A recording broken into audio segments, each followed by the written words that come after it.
Por kryetarin e kuvendit Ilir Meta nevojitet një ndërhyrje emergjente në sistemin e drejtësisë. Ai tha se korrupsioni është ende në shifra të larta.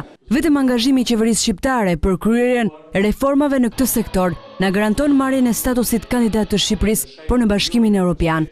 Kjo qeveri dhe kjo majorancë është mjaft e vendosur dhe përkushtuar për të forcuar sundimin e ligjit, për të luftuar krimin, për të luftuar korrupsionin, për të luftuar informalitetin, si rruga më e sigurt për të mbrojtur interesin publik.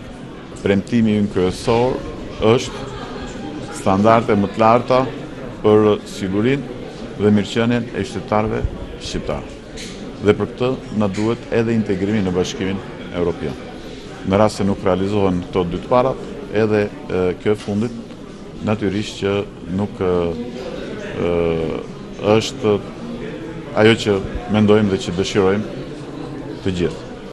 Me rastin e festave të fundvitit, kreu i kuvendit Ilir Meta shpërndau dhurata për fëmijët e policëve të rënë në krye të detyrës.